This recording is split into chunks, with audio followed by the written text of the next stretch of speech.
Hi, everybody. Welcome to the Pittsburgh Sports Memories Podcast. My name is Tim Hannon, and I am joined by a co host, and his name is. Steve Wirt. What's up, Steve? Oh, not much. We're sitting here enjoying this day here. Gonna do some podcasting, right? We're gonna really not like the Baltimore Ravens, right? Yes.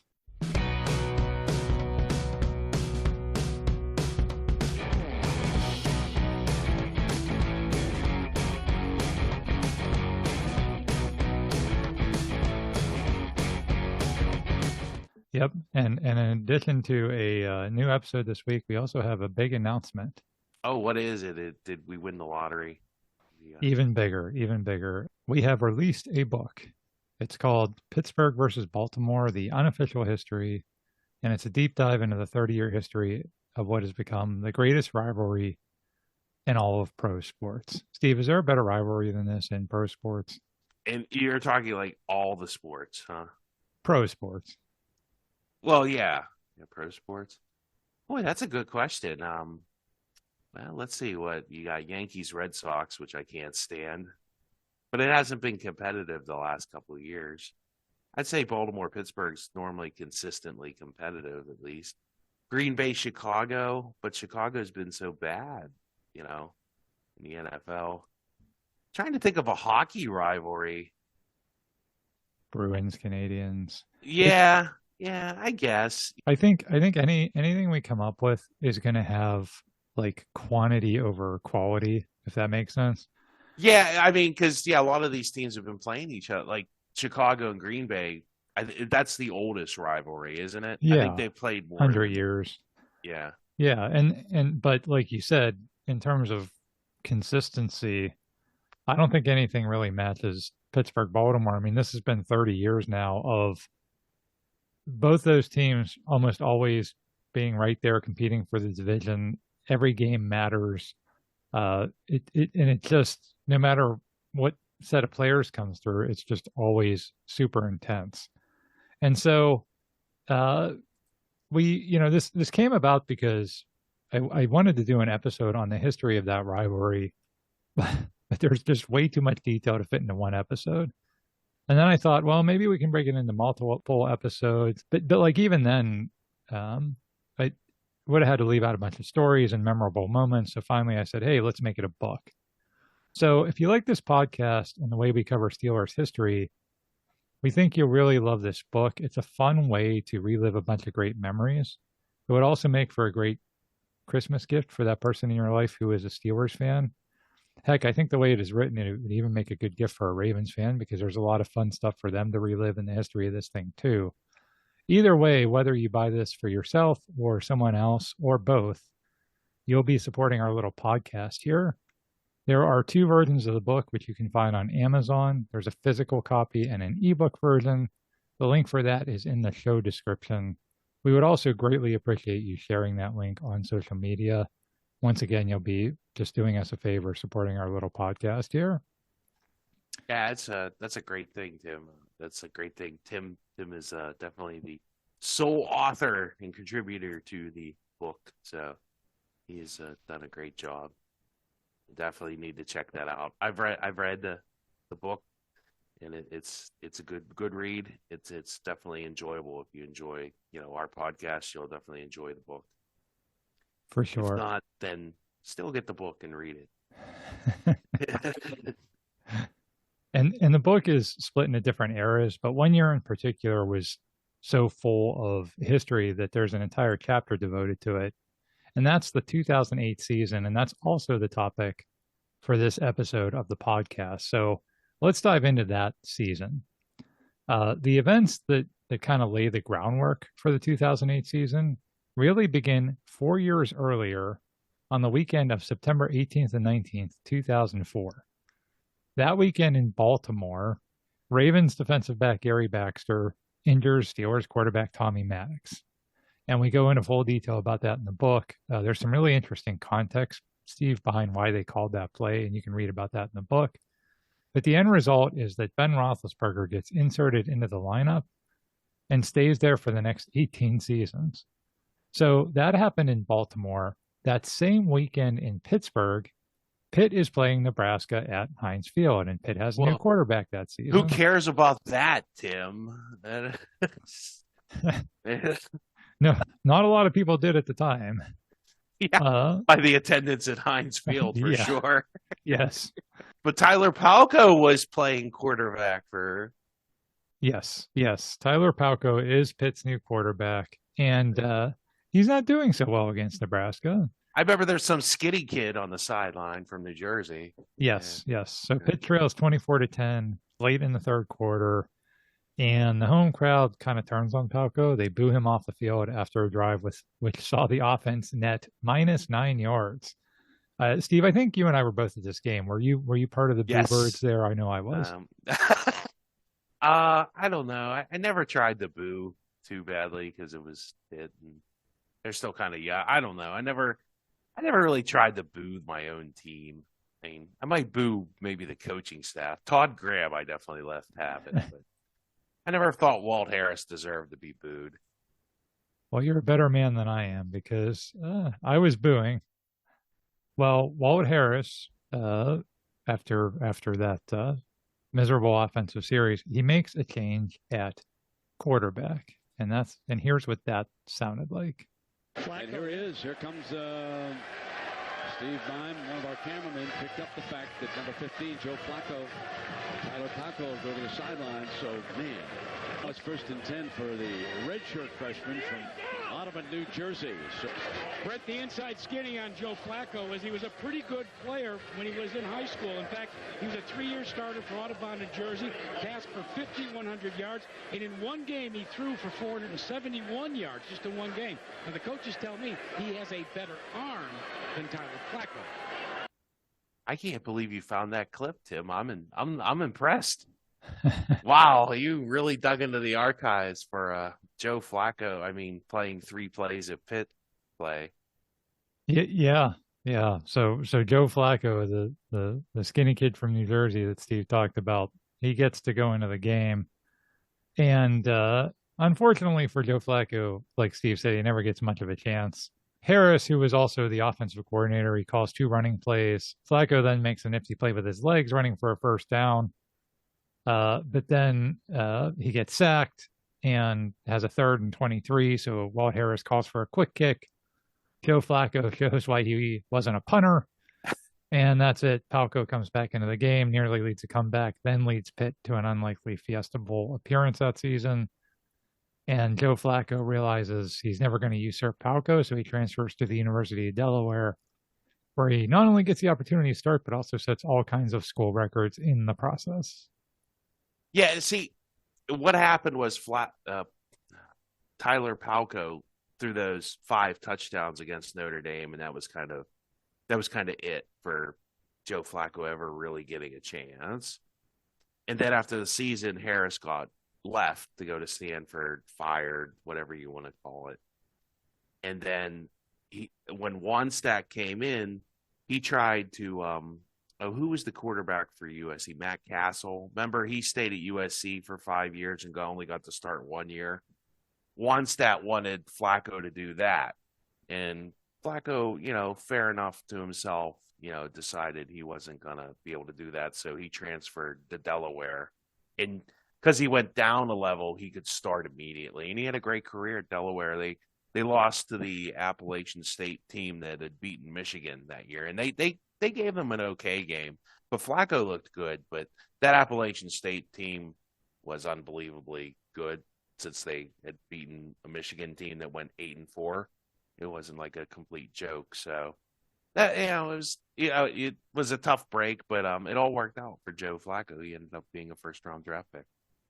Yeah. I think he made the right decision for his career, right? I mean, he just wasn't going to play at Pitt. Yeah, look what happened to Matt Castle. We really kind of went under the radar, and he only got to really start 1 year, and I don't know. I think that's what Wannstedt was trying to talk him into. And to Wannstedt's credit, at least he was honest. He didn't promise him anything that he wasn't going to get. So, and he was smart enough to see that, Tyler Palco was never going to not be the quarterback at Pitt. Right. So when Flacco graduates in 2008, like Steve said, he's projected to be a high draft pick. Guess which NFL team is looking for a franchise quarterback? Baltimore Ravens. The Ravens had tried all kinds of experiments at quarterback. They had won a Super Bowl with Trent Dilfer. They had tried to sign veterans like Elvis Grbac and Steve McNair. They had drafted college phenoms like Kyle Buller and Troy Smith. Nothing ever seemed to work out long term at that position for Baltimore. Kyle Bowler was terrible. It's just, by the way, Kyle Bowler was god awful. I don't know what they ever saw in that guy. He was really bad. I think he was the guy that could like throw on his knees or something. Throw a ball like 70 yards on his knees, which is not a transferable NFL skill. That's great, but you're down when you're throwing. If you do that in the game, it's not going to count. Yeah. Yep. Yeah. One of many first round bust quarterbacks in the NFL in the last 20 plus years. So, here they are competing with the Steelers in the division, and the Steelers already had their franchise quarterback of the future. So Baltimore decides they're going to draft Joe Flacco with their number 1 pick. The Ravens also name a new head coach for the 2008 season. It's Eagles defensive assistant John Harbaugh. He's a 1-year wonder, Tim. He'll never last. Never last. Yep.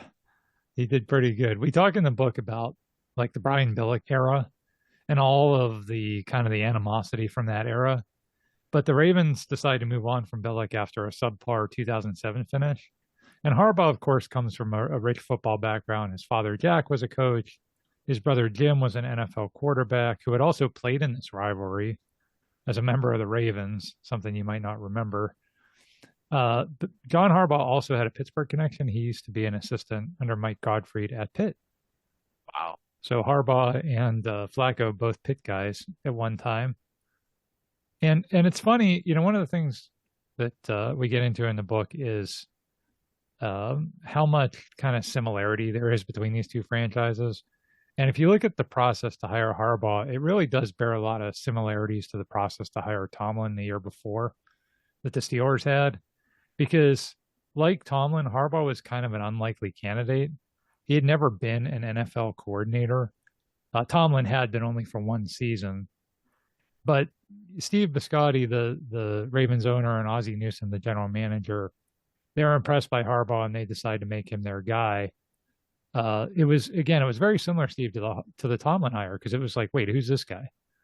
Yeah, that's a good, like, you always forget, like, I forget about John Harbaugh. Like, he's been there forever, but he's never mentioned in the same breath as, like, some of the other coaches in the league, which is odd because he's had success. I mean, I always think the media kind of likes him, but he doesn't get the love that, like, I mean, now rightfully so. Andy Reid's like probably would you say Andy Reid's the best coach in the NFL right now? I would. It's hard to argue that. Yeah. I mean, I realize it's just because, like, it's kind of like how when Belichick had Brady. Is it because he has Brady or, but I mean, I don't know. He was making championship games with Donovan McNabb and having successful 6 seasons with Alex Smith. So I think Andy Reid's a good choice right now for the best coach. I mean, but is Harbaugh in the top 5? Is he as good as Tomlin? Probably. They're probably eerily similar, actually, quite honestly. They both won the Super Bowl, or no, he's only won 1, right? Yeah, they both won 1 Super Bowl earlier. Yeah. It's been a while since they both won that Super Bowl. But they both field highly competitive teams every year. I think you're right. I think there's a ton of similarities. I think, and again, just the way the organizations are run, I think there's a ton But then of similarities. Tomlin's always talked about, I think, more respected than Harbaugh. And I mean, maybe it should. I don't know. I don't think Harbaugh's disrespect. I don't think people don't think much of him. But speaking of Tomlin, he's in his 2nd year and he's learned some things. Max Starks, the offensive lineman, says that Tomlin was too tough that first year, thinking that if he just worked the team really hard in practice, that would get them better prepared for Sunday. But according to Starks, it kind of had the opposite effect. It wore the team down to the point that they had nothing left by the end. as proven by the fact that they dropped 4 of their final 5 games in 2007. So in his second year, 2008, Tomlin eases up in practice and, quote, took the chains off the dogs on game day. Yeah, I still think that was a move Tomlin had to make. I see where Matt's start, and he's right. But like when you're new, it's like the substitute teacher effect. Like the players are going to test you. The players aren't going to listen. So you better come in there and just be a jerk. And it cost him probably that season. But you know what? I think he had a veteran team too. And I wish he would have gone back to that, like when he had Antonio Brown and some of that, like gone back to just, you know, although it seems like, lately now he's been trading away talent. He's gone more like he'll get rid of people instead of, just running them into the ground. So I might, he's definitely evolved with his coaching and the way he handles things in house. Remember that one time that guy in the Carolina game like got that really stupid penalty. He was like talking trash. Anthony Smith.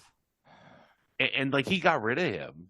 Like but he wouldn't. The media was like, "Well, what's going to happen?" And he was like, "Well, I'm not going to give you your pound of flesh." So, I think he does it the right way. Like he keeps that kind of stuff in house, and that's what'll win you the loyalty of the players that they know.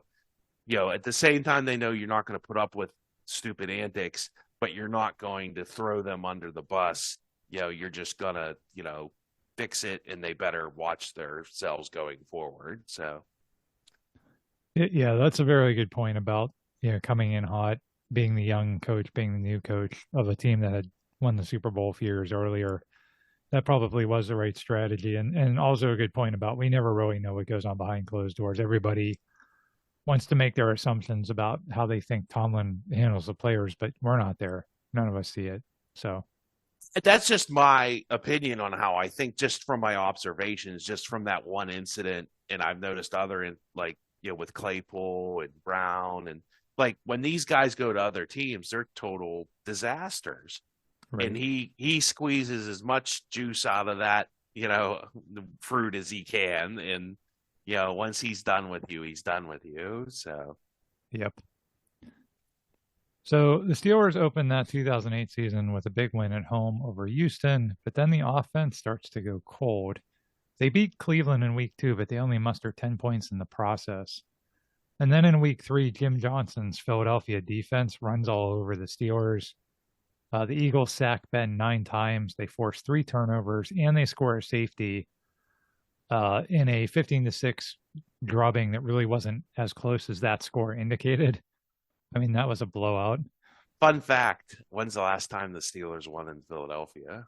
I think it's the 60s. Is it really? I think it is. Yeah. So they have not won in. That's just one of those old school NFC East teams that we never beat, like the Giants. So we never beat the Giants. We never beat. Well, I don't know about Washington. We started beating them but that was just because Danny Snyder was an idiot. Green Bay is another team we don't ever seem to beat. So. Yeah. Well, the Eagles definitely whipped the Steelers that year, and 3 games into the season, the offense just looks real bad. And a big reason for that is that the offensive line, which would be a problem all the way to the final moments of the season. Yes, it would.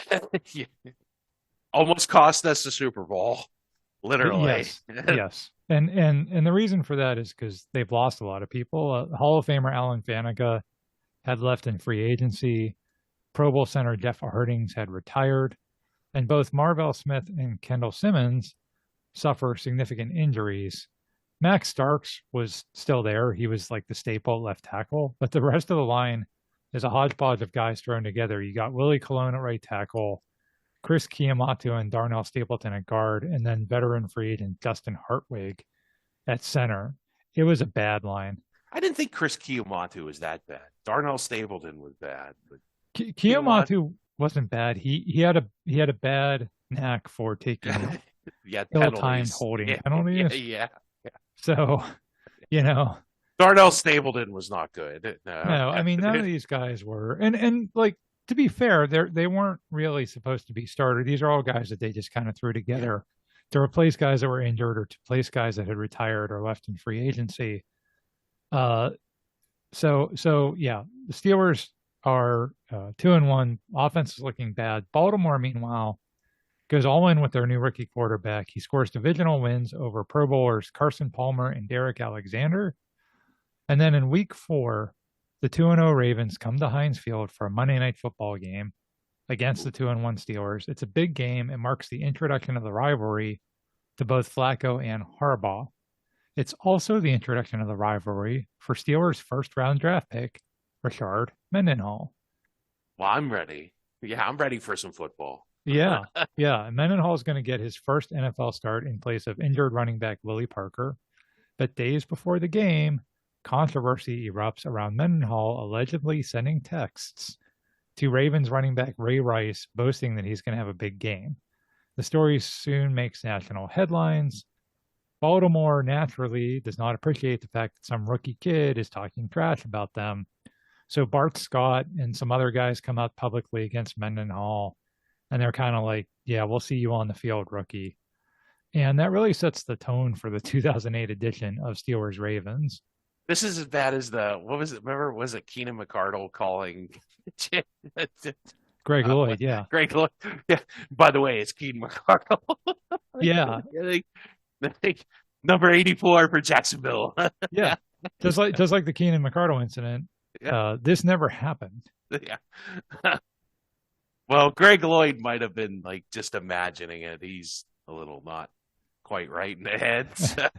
Well, maybe Bart Scott was doing the same thing, because Mendenhall says, quote, "It was conjured up. I didn't even have Ray Rice's phone number."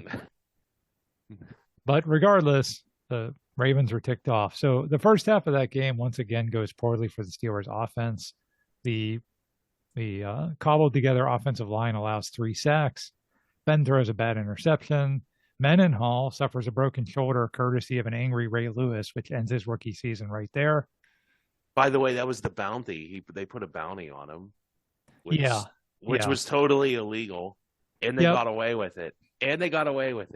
So, they also admitted it publicly and didn't get in any kind of trouble. Nothing happened, and that was like the year after. Didn't they fire Greg Williams and all those Saints players? It was the next year that the Saints had to forfeit draft picks, and Sean Payton got suspended for a whole season. But Steve, the difference there you have to understand is that the bounty that the Saints put out was on Brett Favre.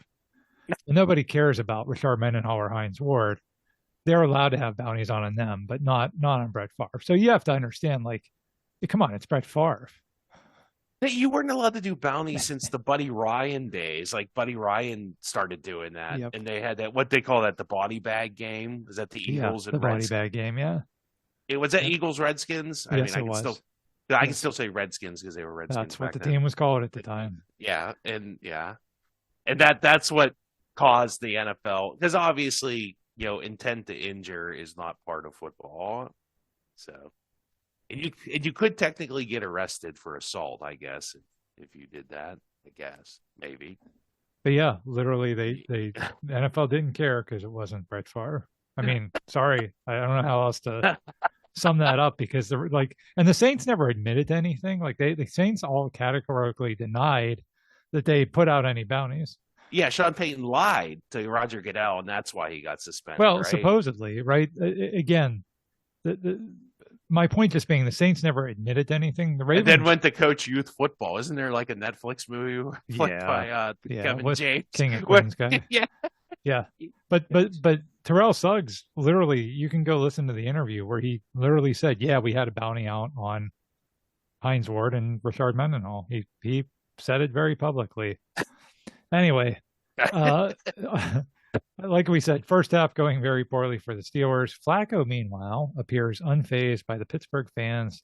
He launches the Ravens out to a 13-3 lead.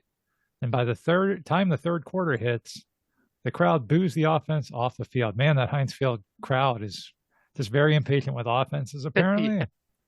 And especially ones involving Joe Flacco, apparently. Well, games involving Joe Flacco. Yeah. Well, remember, Flacco's never getting booed in these scenarios. It's always somebody else. So he's just sitting in his seat on the sidelines. Yeah.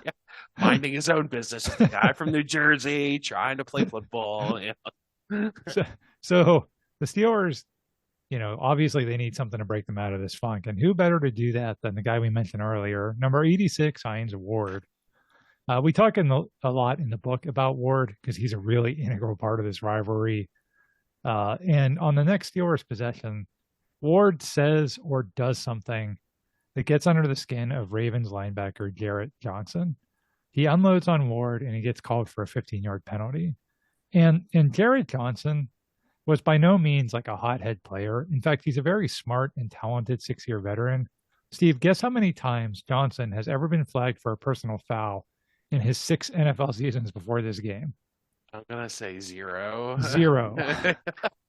What the heck? But that's the genius, I suppose, of Hines Ward. He's not quite Jerry Porter. No, but I mean, man, again, but Joey Porter getting under the skin of Pac-Man Jones. I mean, Pac-Man Jones. Yeah, it's kind of an easy target. Yeah. Easy target, but Jarrett Johnson was not that guy, and somehow Ward. Baltimore has all the. It's very like Max Talbot-esque. Like Baltimore has all the momentum, and he somehow goads this guy into taking a bad penalty. So 2 plays later, the Steelers have 3rd down from the Baltimore 38-yard line, and that's when this happens. And 6 Ravens come. Then got rid of it. Caught. Santonio Holmes. Touchdown.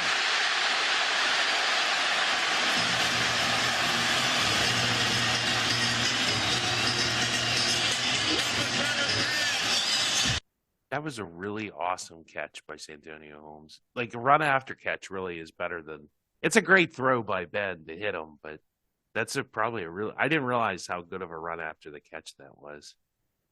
Yeah, it really was. And I like those Those were the throwbacks. Those were not the Bumblebee throwbacks. They had that. They only had that 1 year, and those were nice with the yellow helmet. I don't know what that was. I don't know. That was the 75 season throwback. So I think they had that for a couple of years.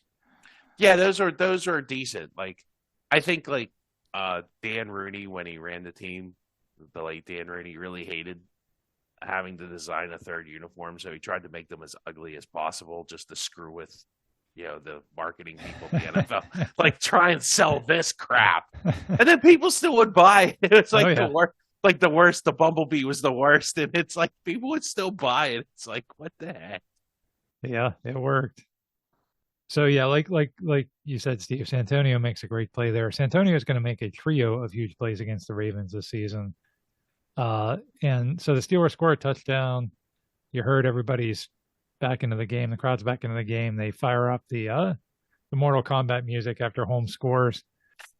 But then on the commercial break, the stadium operator senses the energy and fires up a different song called Renegade. That'll never stick.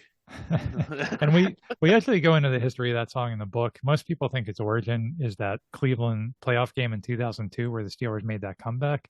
That's actually a myth, but you can read more about that in the book.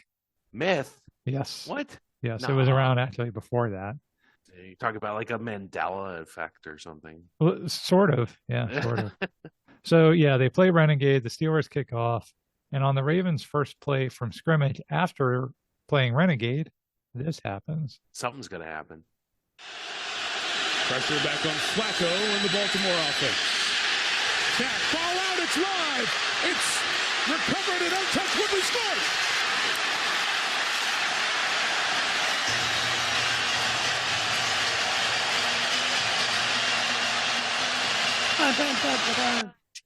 Finish him.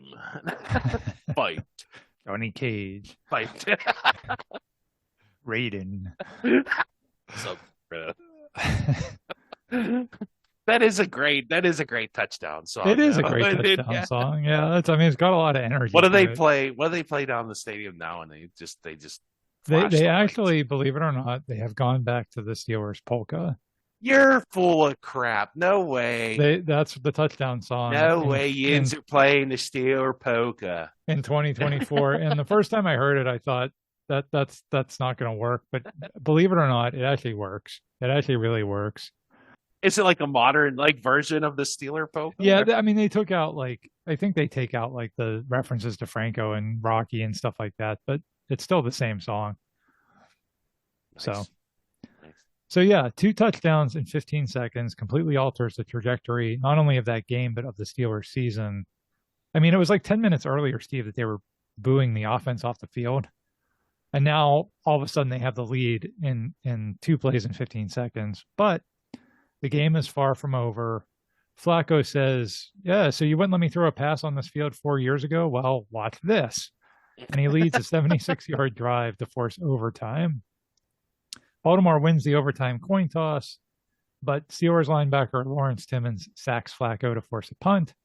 Steelers running back Mewode Moore, who was like the unsung hero, Steve, of that 2008 season, makes a nice catch and run, dodges defenders for a long gain, and that sets up Jeff Reed for a game-winning field goal. The Steelers score an epic 23-20 victory over their rivals, but it's just part one of 3. Wow. Was that the Jeff Reed field goal? Yes, with the when he did like the $5 foot long. I remember because it went in like the very corner of the left up. That was back when Heinz Field was impossible to kick. How long do you know how long that kick was? It wasn't a very long kick. It was like a 40-yard kick, but remember like kicking a 40-yarder down there was like problematic. Right. I mean, apparently it still is. I mean, I saw a guy from Cal miss a 20-yarder, but I just remember like that picture in the paper the next day, like literally Jeff Reed, like, holding up, like, I got it by that much. So yeah, that's classic Jeff Reed. It is. It was actually 46 yards, Steve. So it was pretty long. Yeah. Down there, you got to remember nobody made a 50-yard field goal for 20 years until idiot new owner put in the stands, Art Jr. He's not. What's wrong? Not your favorite person. No, I don't hate. He's made some dumb moves that I don't. I guess they needed the money. Whatever. Like $1 billion company, you really need like $20 more. It's always important that the NFL makes more money, Steve. Just like it's important they protect Brett Favre. You gotta line up your priorities. I mean, how much money are you making from that stupid stands in the end zone? Yeah. I get it. Put in the bigger jumbotron if you want. But like if they don't put in those stands, like it was such a home field advantage. Like they've lost their home field advantage. Like Chris Boswell is a great kicker, but he's not kicking 50. And Ben Sauls too. They're not kicking 55-yarders down there if they don't do that to the open end like they did. Yeah, probably true.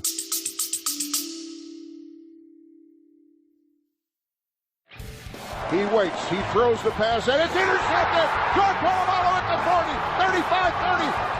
Steelers versus Ravens is the best rivalry in all of pro sports, and now that series has been chronicled in Pittsburgh versus Baltimore, the unofficial history, an all-new book from the Pittsburgh Sports Memories podcast. Relive all the fierce battles and exciting moments from this amazing rivalry. There were legendary plays like Troy Polamalu's pick six and the immaculate extension, and there were crazy incidents like Joey Porter chasing Ray Lewis into the parking lot, or the Ravens putting a bounty on Hines Ward. We cover all of it, including some stories you may never have heard. Buy a copy for yourself, or get one as a Christmas gift for the Steelers fan in your life. Find it on Amazon, or see the link in the show description of this episode. And thanks for supporting the podcast.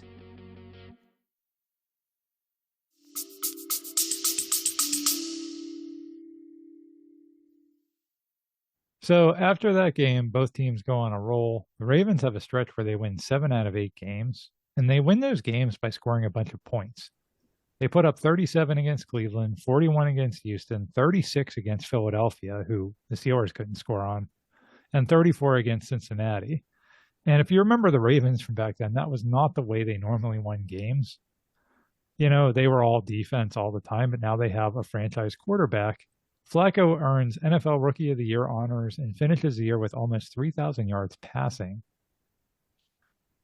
The Steelers are also carried by their franchise quarterback. It's a weird offense in 2008 because there's really not much of a running game. Like the year before, Willie Parker was the just the star of the offense. Remember Tomlin talked about running him until the wheels fall off. Yeah. And he did. Yeah, and literally his wheels did fall off. Yeah. But that year with the offensive line being so bad, there's really not much of a running game. And then Ben's under pressure a lot, and he ends up extending plays a lot and moving the ball that way. Just a lot of like backyard improvisation that year. I think Arians was Bruce Arians was the coordinator. Bruce Arians was the coordinator, and Bruce Arians, he loves to go deep. Yeah. Long developing routes was Bruce Arians' kind of like bread and butter, which is great if you have an offensive line, which the Steelers just did not have at all that year. It's definitely not a sustainable strategy, as Bruce Arians will find out a few years later, but it's working for now. Meanwhile, the AFC is up for grabs. Tom Brady is out for the season, and that kind of opens the door for teams like the Titans and Dolphins to compete with the Steelers, Ravens, Colts, and Chargers. And then for the AFC North, it all comes down to the rematch in Baltimore in Week 15. The Steelers are 10-3. The Ravens are 9-4. The winner essentially takes the division and the home playoff game or games that go with it. CBS moves that game to a 4:15 starts. They assign their top announcing pair to cover it. Over 71,000 people pack M&T Bank Stadium. It's a huge, huge game. And if ever there was a game to just define what smash mouth, old school Baltimore-Pittsburgh football looked like, it was this one. Both teams clamped down on defense. Ike Taylor picks off Flacco. Ray Lewis sacks Ben. Yards come in a premium. No one can get in the end zone. The longest run of the day is a mere 10 yards by Pro Bowl running back LeRon McClain for the Ravens. Ooh, I don't remember that guy. Yeah, he made the Pro Bowl that year. But like 5 other people bow out or something. No, he had a very good season. Again, that was just kind of the Ravens. Very much like the Steelers. Like Jamal Lewis was their running back for years. And then he had kind of gotten to the point of his career where he wasn't effective anymore. And they get this guy in there and he makes the Pro Bowl. So again, very, very well run. I mean, as much as we want to hate the Ravens, hard not to say that they're not a really well run outfit. So 3:36 left in the game. The Steelers get the ball at their own 8-yard line. The score is 9-6 Baltimore. Basically 3 field goals by the Ravens, 2 field goals by the Steelers, because that was Pittsburgh, Baltimore back then, right? It's just the way those games went. Yeah, it's just, it was a defensive struggle for sure. It's just not a lot of offense. If you were there to see like 30-24 kind of game, you were going to be disappointed. Yes. Yeah. There's a stat we have in the book that since 1996 was the year that this rivalry began. And since 1996, the average combined points of an NFL game is about 45. Like both teams together score about 45 points on average. But the Steelers and Ravens have combined to score fewer than 45 points in 70% of their matchups. Wow. Yeah, because it's like they like Chris Berman will call it a blackjack game where first 1 to 21 wins. Yep. And there is a lot of games like that. Like, yeah, for sure. So this one's 9-6 Baltimore. About little over 3 minutes left. Steelers at their own 8. But Ben Roethlisberger starts driving. He hits Hines Ward for a pair of 13-yard gains. He then finds the immortal Nate Washington 3 times. Twice to get the ball in midfield, and then again for a 24-yard pass to get the ball down to the Nate was Baltimore a solid 14. Wide receiver. Let's not disparage the. He was. I love Nate Washington. I mean, he was certainly not, an all-time great, but he was very effective, especially that year. Better than Ron McClain. Following a 10-yard strike to Ward, the Steelers have 1st and goal at the Baltimore 4-yard line with a chance to tie or win the game with a touchdown. And by this point, the Steelers were very used to this pattern, down late in the game and dependent on number 7 to lead them to victory. The New York Times called that drive, quote, a microcosm of the Steelers season and Roethlisberger's career, resilient and remarkable. So 1st and goal from the 4, 3 chances to score. Our odds are pretty good Pittsburgh's going to take the lead, right? So what happens? 1st down, Ben spikes the ball, which was totally unnecessary because there's still almost a minute left on the clock. Clock management never, yeah, never a strong point of Mike Tomlin or No, Ben Roethlisberger. no, yeah, it's just terrible clock management. So they waste it down. And then on second down, Ben throws a pass over the middle for tight end Matt Spaeth, but he can't haul it in. So now we're down to third down. And once again, enter Santonio Holmes. Holmes is not having a good game. In fact, the reason Baltimore has the lead is because Holmes had fumbled deep in Ravens territory. That's how the Ravens got that 9-6 lead. Also, Holmes has had some discipline issues this season. Tomlin had actually benched him earlier in the year. I think most people forget about that. Steve, you were talking about the Tomlin discipline stuff. I think people forget about stuff like that. It's Antonio Holmes. Was that over the naked? No, that was later. The naked pictures he was sending people, and I don't think he did the off the field stuff yet. Yeah. Yeah, I don't remember what it was about specifically. I just know that he had been benched. Once again, Tomlin really doesn't.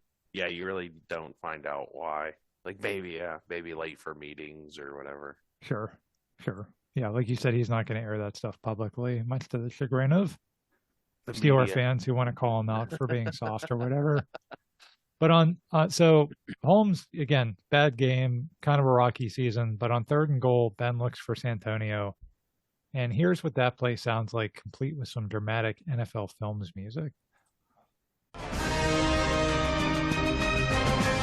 Roethlisberger takes. He wants to throw it on third and goal. He looks right, nothing there. Scampers left. Looks, stops. Now comes back to his right. Throws the pass. Touchdown, Pittsburgh. Santonio Holmes pulls it into the end zone. Are they going to say he wants it in? In order to change this to a touchdown, the official has to have evidence that the ball broke the plane. Now remember, all the ball has to do is touch The chalk. The score and the division title would come down to a matter of inches. The receiver had 2 feet down in the end zone with possession of the ball.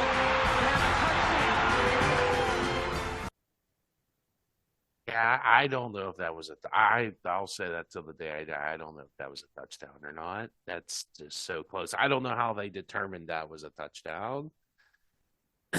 I mean, are they just because his feet are in the end zone, they're counting it as a touchdown? I mean, he did get his feet down in the end zone, but Yeah, that ends up being a very controversial call.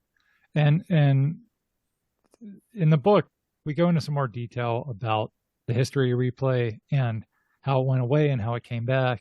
And remember, Steve, when it came back, the stipulation was that if anything was overturned, it had to be because of like clear, irrefutable evidence.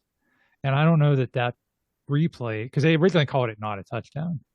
right. And I don't know that right. replay met that criteria. If they would have called it the other way, you could have said, well, Yeah, there wasn't enough Yeah. evidence to overturn it, but they didn't. Yeah. They called it no touchdown. So regardless, it is a touchdown. William Gay then picks off Flacco's desperation Hail Mary pass moments later, and the Steelers are kings of the AFC North, but they know that this is probably not the last time they're going to see the Ravens. They also know they haven't won anything yet. Larry Foote says, quote, ain't no special season until you win that Super Bowl. So the Steelers know that they really haven't won anything yet. While the Steelers and Ravens are battling for AFC North supremacy, the Tennessee Titans are putting together a dream season. Veteran quarterback Kerry Collins, formerly of Penn State, leads Tennessee to the NFL's best record. So the Steelers enter the postseason as the number 2 seed, and the Ravens, despite their very impressive 11 wins, they have to go in as the number 6 seed, really on the back of that Santonio Holmes controversial catch. But in reality, this is very similar to like Oilers and Steelers in the 70s. The two best teams in the AFC, actually, I would argue the two best teams in the entire NFL that year are Pittsburgh and Baltimore. Really? I mean, well, Who was better? Carolina had a great season, didn't they, that year? Carolina? What did they do? What Super Bowl did they make it to? I don't know. Or did they get blown out? Who's the team that got blown out at home by Arizona? Was that Carolina? That was Carolina. Yeah. Yeah. I don't know. I don't even know who was Carolina's quarterback. Was it Cam Newton at that point? I don't even know. It was Del Holmes still, maybe. Again, Carolina was not better than Baltimore that year. Sorry, they just weren't. You could have maybe said the Giants because the Giants were the number one seed in the. I thought Carolina was the number one seed. I don't. Well, one of the two of them. Yeah. I think they were the top two seeds, and the Giants were the defending Super Bowl champions, but they got upset in the. But division. Arizona just gets on a really hot streak at the end of the year. And Philadelphia too. Yeah. So, but yeah, I would and that was a weird year on the NFC side. That really was. It's just like Philadelphia and Arizona just kind of came out of nowhere at the end of the year. And that's what I'm saying. I think that's why I think Pittsburgh and Baltimore were the two best teams in the league. And you could have argued that Tennessee was better, but then in the playoffs, well, the Ravens. It doesn't go well when Tennessee plays Baltimore in a playoff. It doesn't go well for Tennessee. It never has. Well, and that's what happens. The Ravens. Well, in the first round, they make quick work of the Dolphins. The Dolphins were running that Wildcat offense that year, and that was that weird. Yeah, I don't even know who was their quarterback. I don't even know. Was it Pat White? I thought it was Pat White from West Virginia.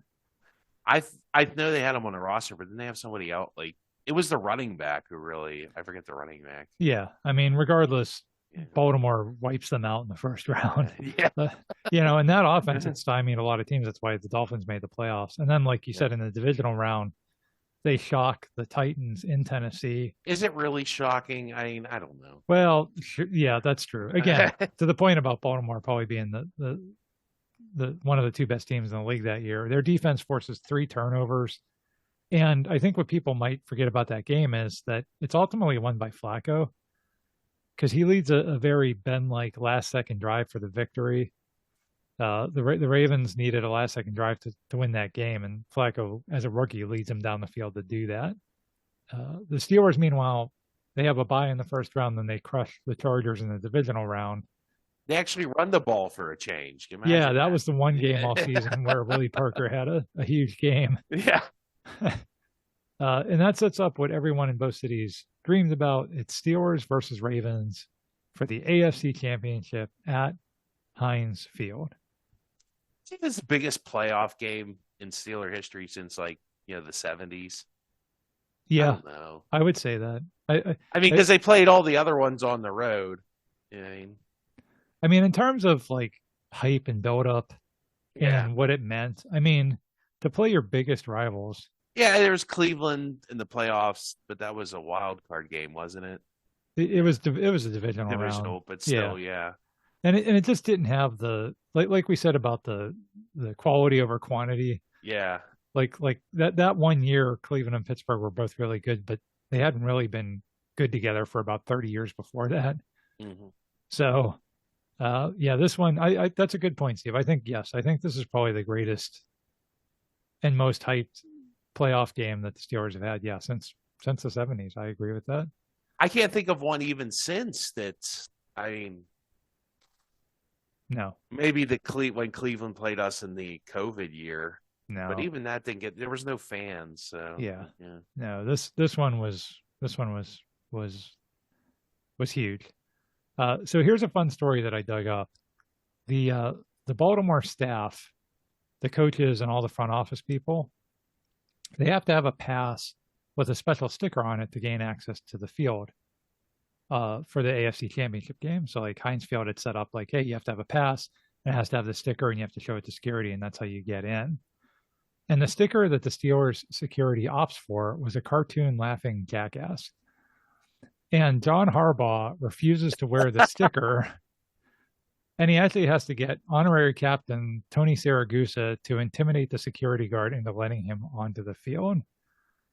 Yeah, he literally is like, I'm not going to wear that sticker. They're just doing that to be jerks, and I'm not going to go along with it. So there's a big fight for him to get onto the field for the game because he won't wear this sticker. I don't know like who's like it just makes everybody look like idiots. Just put the sticker on and then take it off. I mean, there you go. You know who I am. Yeah, you could also argue that the Steelers, whoever was running the stadium. That's why I said it. You both look like idiots. Yeah, it's like both of you need to grow up just for a split second. Yeah. Well, it's actually not it's actually one of two controversies that the Steelers Stadium people are going to have in this game, but we'll get to that later. Oh, yeah. Well, down on the corner. Yes, that's exactly right.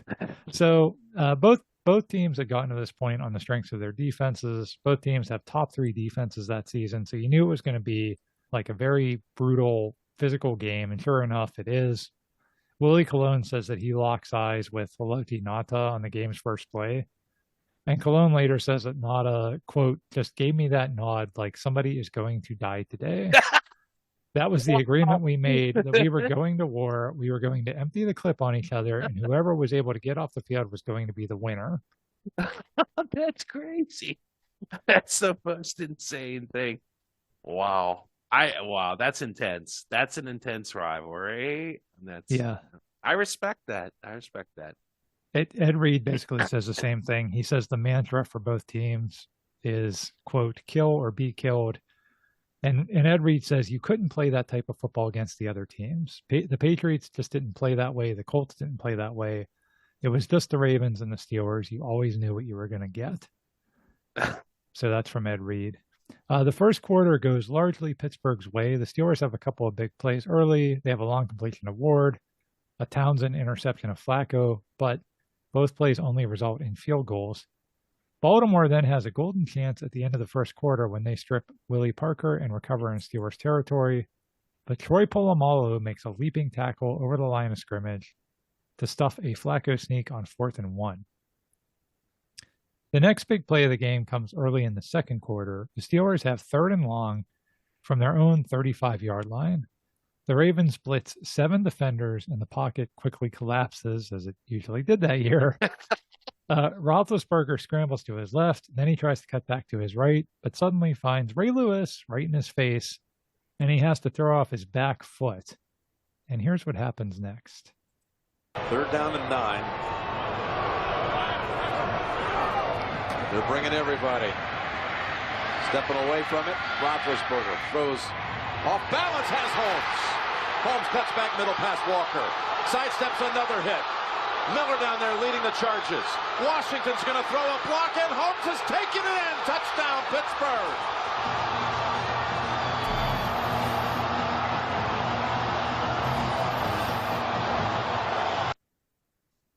Fire up that Mortal Kombat music again.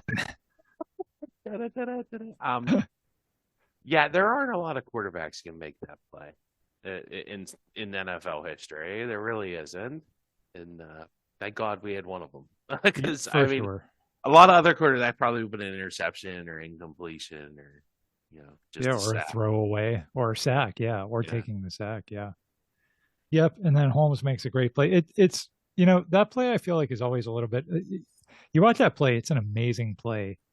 And it's only the second greatest play of this game. You know what I mean? It's like it's overshadowed because of what happens later, but it's an amazing play, isn't it? Yeah, it's a classic Ben move, and Holmes and him, they were just on a whole nother level that year. Yeah. Even the one year, I remember they didn't make the Cowers last year. Remember he had a nice completion to Holmes against the Bengals to win a game in overtime. So they always had a good connection. They always were able to find each other. And it's a shame Santonio Holmes didn't play longer for the Steelers. But it really is. And when he was at the height of his greatness, again, he was hard to stop. Yeah. Well, and that's all 3 games this year.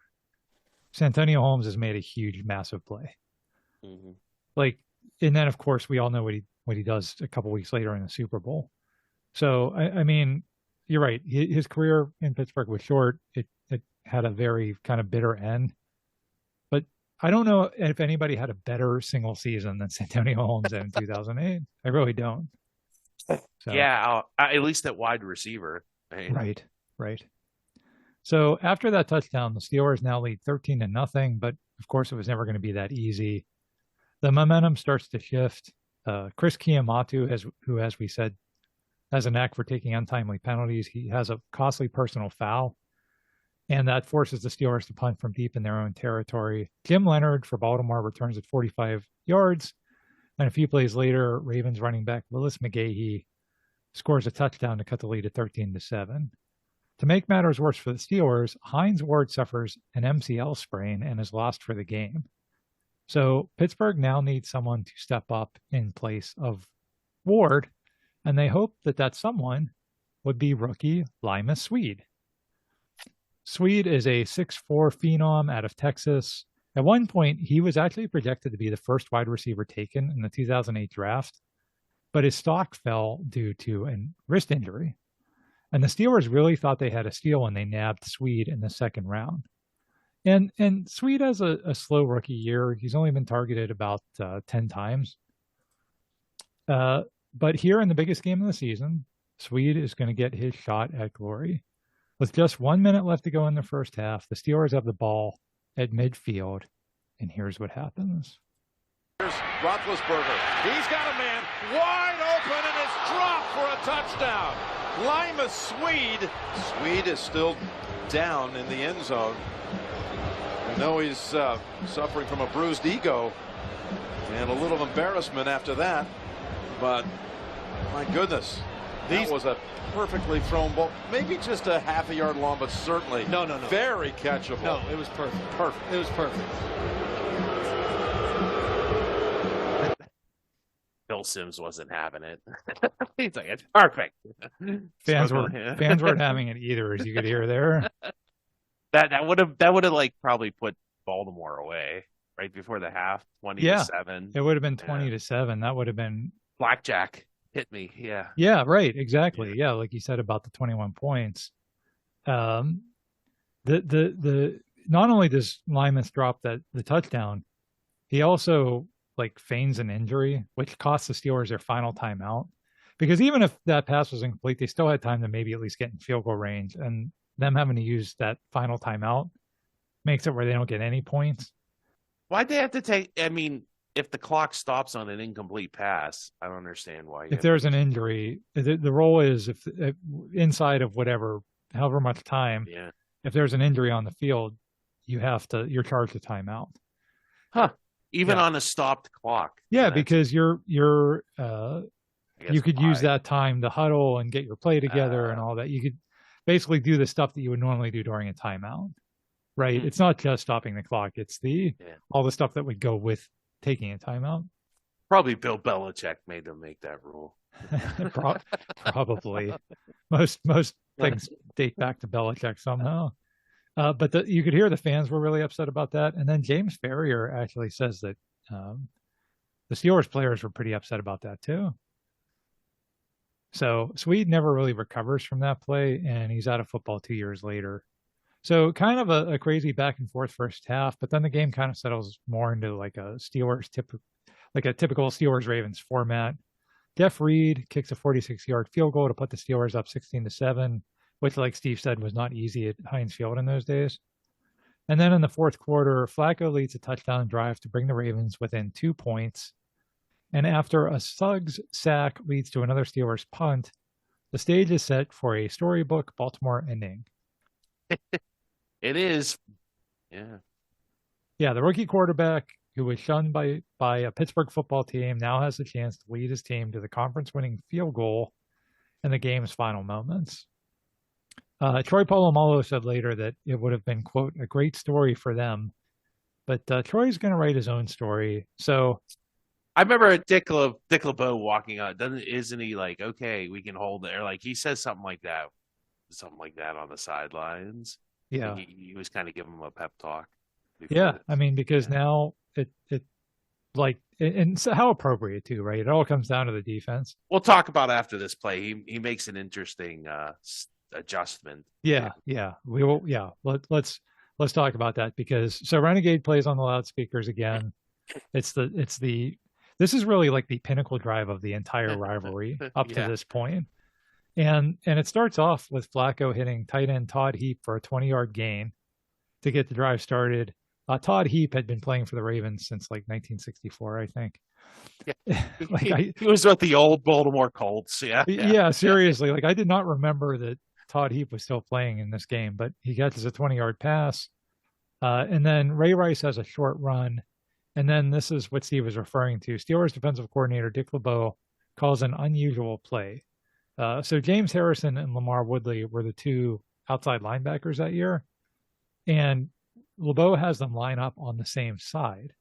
James Ferrier then blitzes from the opposite side, and it works magnificently. The pressure from Ferrier forces Flacco to step up in the pocket, and Woodley's waiting there to swallow him up. Because I think they were double teaming. They were trying to double team both of them. And once you did that, you really couldn't. And plus, Ferrier was always pretty clutch and good at rush. That's the only reason this really worked.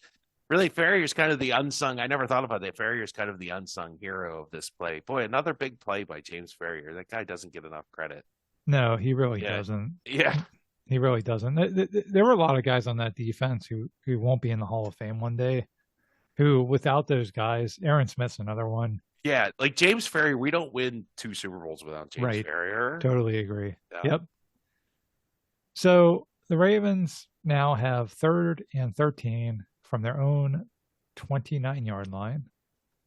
And that sets up one of the most iconic moments in Pittsburgh Steelers history. Baltimore needed just a field goal to take the lead. Once again, the Steelers needed a play. What they got was the stuff of legend. Turnover time, man. Turnover time. Let's go. The clock at 4:43 and winding. He's back. He waits. He throws the pass, and it's intercepted. John Colorado at the 40, 35, 30. Blockers at the 25. He's running right at the 15. He turns and goes for the goal line, and he's in for the touchdown.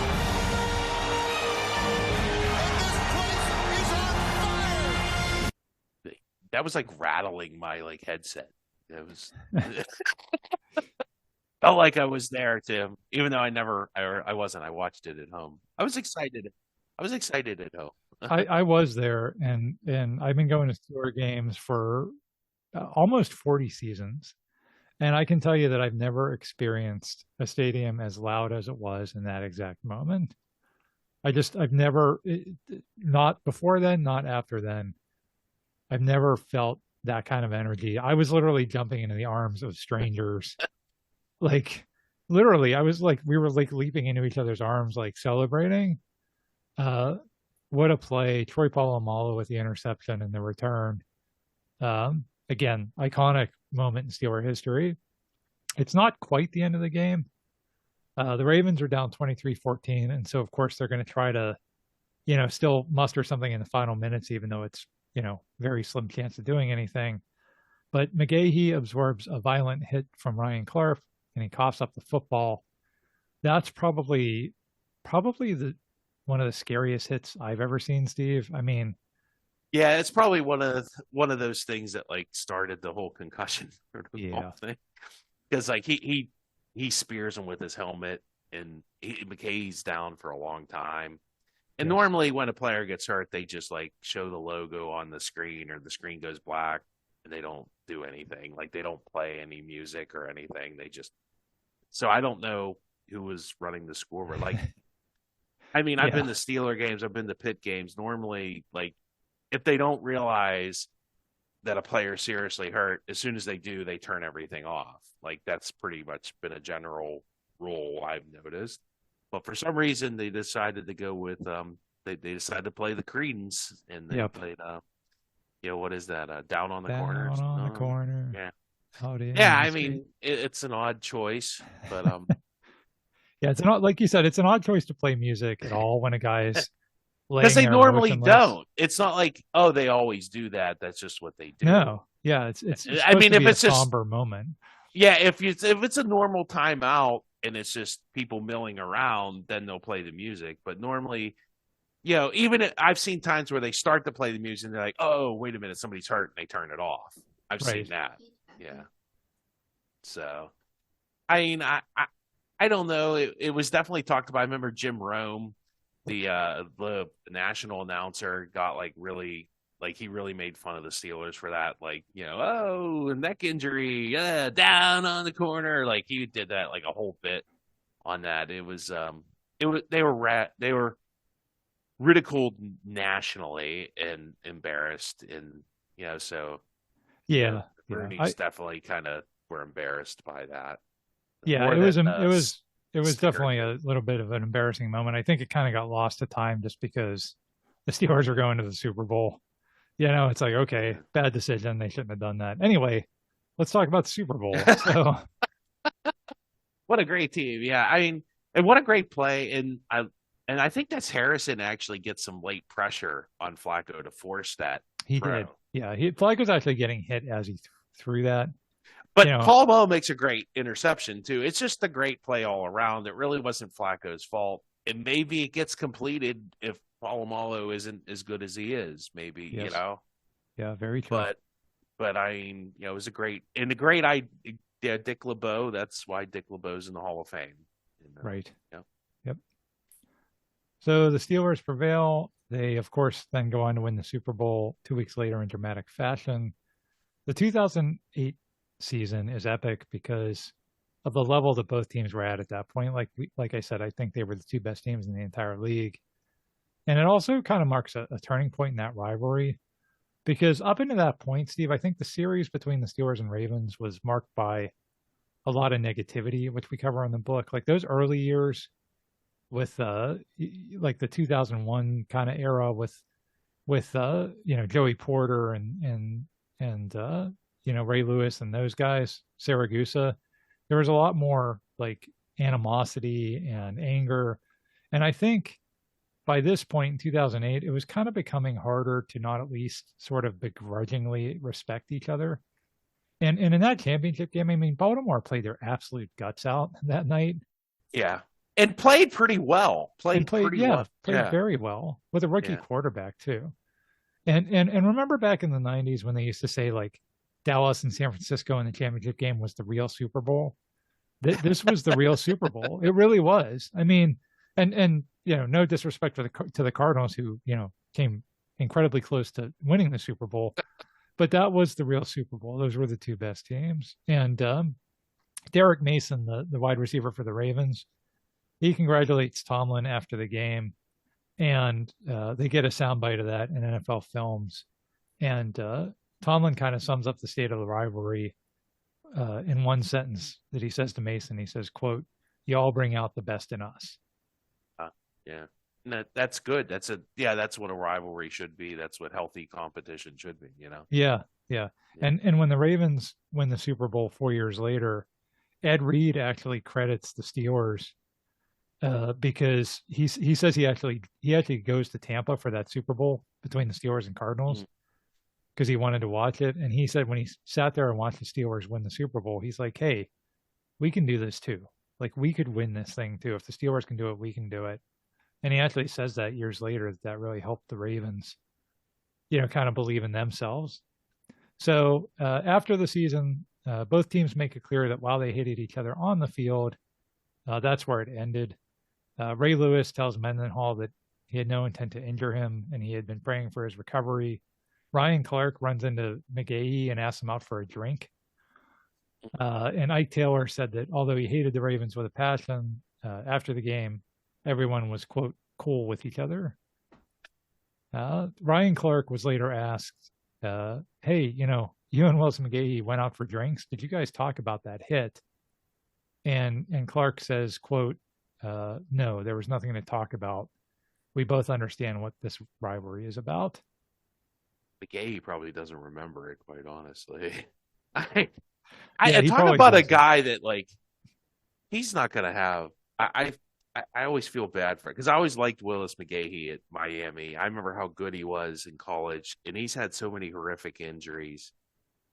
I hope has a lot of money and is doing okay wherever he's at and living. Yeah, right he had now. a lot of bad luck in his career. Yeah. Good player, really. Yeah, he was like unstoppable in college. Like every time he touched the ball, it didn't matter. He got 5 yards, and he was very good in the NFL too. He just again had some bad luck. So. Yeah.